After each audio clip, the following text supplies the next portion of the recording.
Try to spot the deadliest assassin between these people right here. You got it?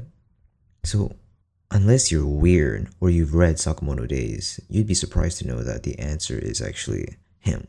Yep. You might not believe me yet, but what if I told you that this fat old man with a mustache was once the greatest assassin in the entire world, and that this man was the protagonist of possibly the best new gen manga? This is the story of Sakamoto Taro, a retired assassin who now runs a convenience store alongside his wife and his child. But it wasn't always like this. Back in the day, this man was a killing machine, even in the world where assassins are a common occurrence. At the age of 14, he enrolled in the JCC, the best academy for upcoming assassins. And he met two friends, Nagumo Yoichi and Akao Ryon, who would become important characters later on. Regardless, Sakamoto's life in school seemed great. He was one of the top performing assassins, and he attracted the attention of many people, including a fair share of girls. One time, as an assignment, the trio, Nagumo, Akao, and Sakamoto, were tasked to eliminate some random guy who was the leader of an illegal weapons manufacturer or something. Basically, just a random guy.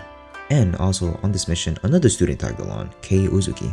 Man, I sure hope he fits in and doesn't ruin the vibe and do something crazy like betraying everybody and killing someone from the trio. Well, that went to shit. Both Uzuki and Akao mysteriously disappeared and were only found again about a year later. So Sakamoto pulled up to their whereabouts, and he sees Uzuki just standing over his best friend's dead body while he's telling him, "She's dead, Sakamoto. I killed her." Needless to say, Sakamoto just rushed Uzuki and the fight basically ends in a few seconds and Sakamoto just slays Uzuki. Or did he? In the following years, Sakamoto Taro continued his career as a hitman, working for the Japanese Association of Assassins. He was also a member of the Order, like a small group of hitmen who were the top of the elites among the assassins. On his mission, Sakamoto never failed to hit his target, not even one time. He was truly a force to be reckoned with.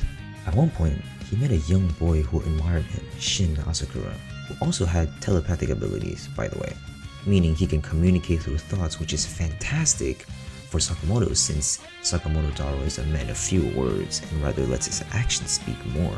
The powers of the young telepath were matched perfectly with the silent assassin.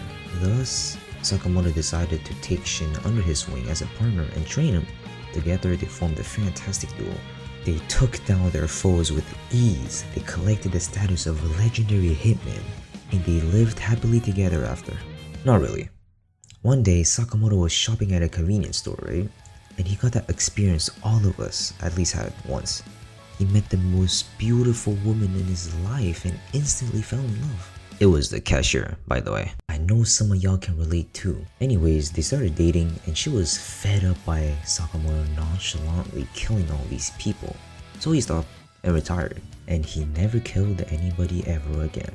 Then they got married, they opened up a convenience store, and they also had a child. What about Shin then, you must be thinking? Did he just get abandoned? Well, pretty much. Just like when high school friend groups finish high school and they part their separate ways, going to uni, getting drunk and all of that, Sakamoto moves on with his life. I know some of y'all can relate to that one too.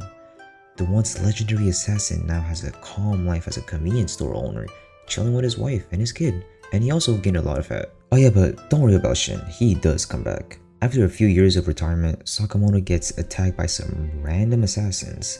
But even in his fat form, they are no match for him. Shin also comes back and starts working for Sakamoto in the convenience store.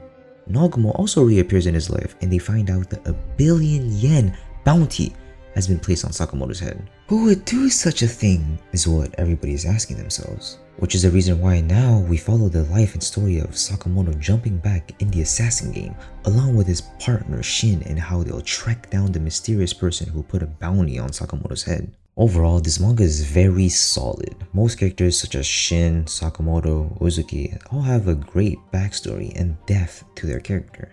For example, Sakamoto is the fat neighborhood store owner. But under that skin and fat, he's the world's greatest assassin. Side note, he can tap into that old strength whenever he wishes to and suddenly burns thousands of calories. Yeah, don't ask me why. Moreover, the concept of assassins is really good too. The world is accustomed to the constant presence of assassins such that They even have schools and associations for it. Think of My Hero Academia with a hero school and association, but replace that with assassins. Additionally, the art style is also really good. Like, take a look at some of these panels. It just makes you want to read it, you know? Or not, which is fine. You should also take a look at the subscribe button right there and see if you are subscribed, because if you're not, you're missing out. Subscribe right now. Now, the strongest point of Sakamoto Days that I've saved for last is the crazy fights. These fights are all elite. Like, honestly, each fight is different and original. One thing that Sakamoto does really well is adapt to his environment and use anything around him to completely obliterate his opponents. For instance, in one of these fights, bro used chopsticks to catch a bullet. Like, what? Every fight is like a solid 8, 9 out of 10 always, and it keeps you on your toes on what's gonna happen next. Ultimately, Sakamoto Days is a must read if you enjoy shonen. I thought that it was appropriate to make a video about it since the anime is now announced, but I can also understand if you'd rather wait for the anime. Just know that the manga is really good if you want to check it out. Also, like the video right now and comment whatever you want me to make a video about next, but I don't think there's nothing else to say, so